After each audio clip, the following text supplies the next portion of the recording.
வாசகம் சாலமோன் நூலிலிருந்து வாசகம். அதிகாரம் 2, இறைவசனங்கள் 1 மற்றும் 12 22 முடிய. இறைப்பற்றில்லாதவர்கள் தவறாக கணித்து உள்ளத்தில் பின்வருமாறு சொல்லிக் கொண்டார்கள்: நம் வாழ்வு குறுகியது, துன்பம் நிறைந்தது, மனிதரின் முடிவுக்கு மாற்று மருந்து எதுவும் இல்லை, கீழுலகிலிருந்து யாரும் மீண்டதாக கேள்விப்பட்டதில்லை, நீதிமான்களை தாக்க பதுங்கியிருப்போம், ஏனெனில் அவர்கள் நமக்கு தொல்லையாயிருக்கிறார்கள், நம் செயல்களை எதிர்க்கிறார்கள், திருச்சட்டத்திற்கு எதிரான பாவங்களுக்காக நம்மை கண்டிக்கிறார்கள், நற்பயிற்சியை மீறிய குற்றங்களை நம்மீது சுமத்துகிறார்கள், கடவுளை பற்றிய அறிவு தங்களுக்கு உண்டு என அவர்கள் பறைசாற்றுகிறார்கள், ஆண்டவரின் பிள்ளைகள் என தங்களை அழைத்து கொள்கிறார்கள், அவர்களது நடத்தையே நம் எண்ணங்களை கண்டிக்கிறது, அவர்களை பார்ப்பதே நமக்கு துயரமாயுள்ளது, அவர்களது வாழ்க்கை மற்றவர் வாழ்க்கையினின்று வேறுபட்டது, அவர்களுடைய வழிமுறைகள் மாறுபட்டவை, இழிந்தோர் என நம்மை அவர்கள் எண்ணுகிறார்கள்,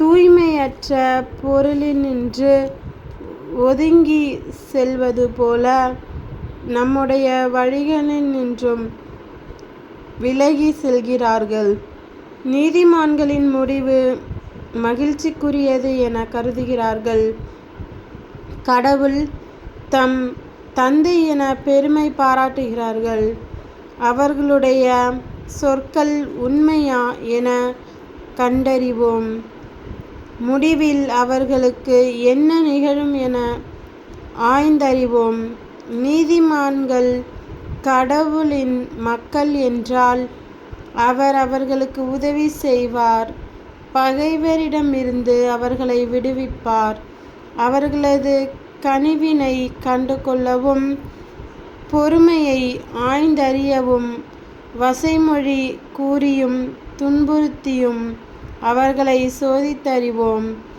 இழிவான சாவுக்கு அவர்களை தீர்ப்பிடுவோம், ஏனெனில் தங்கள் வாய்மொழிப்படி அவர்கள் பாதுகாப்பு பெறுவார்கள், இறைப்பற்றில்லாதவர்கள் இவ்வாறு எண்ணி நெறி தவறி சென்றார்கள், அவர்களின் தீயொழுக்கமே அவர்களை பார்வையற்றோராக்கிவிட்டது, அவர்கள் கடவுளின் மறைவான திட்டங்களை அறியவில்லை, தூய வாழ்வுக்கு கைமாறு உண்டு என்று நம்பவில்லை, மாசற்றவர்களுக்கு பரிசு கிடைக்கும் என்று உய்த்துணரவில்லை.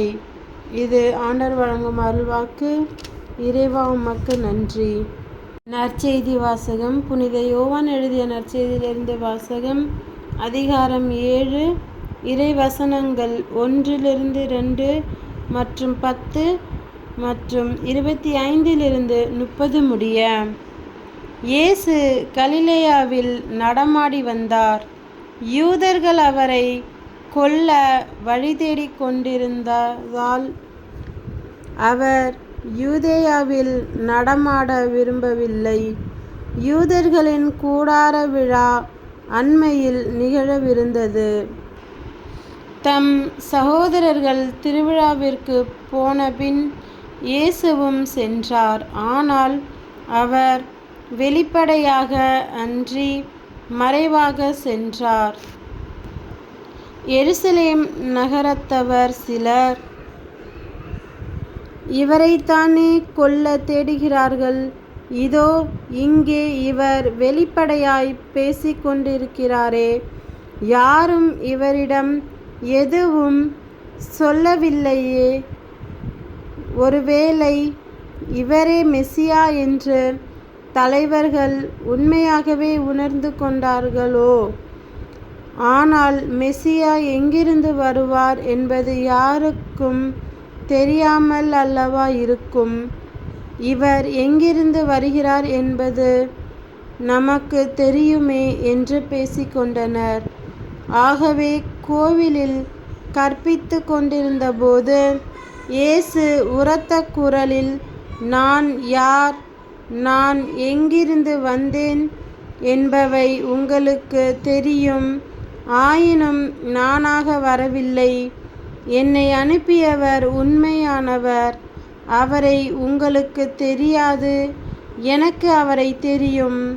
நான் அவரிடமிருந்து வருகிறேன், என்னை அனுப்பியவரும் அவரே என்றார். இதை கேட்ட அவர்கள் இயேசுவை பிடிக்க முயன்றார்கள். எனினும் அவருடைய நேரம் இன்னும் வராததால் யாரும் அவரை தொடவில்லை. இது கிறிஸ்துவின் நற்செய்தி.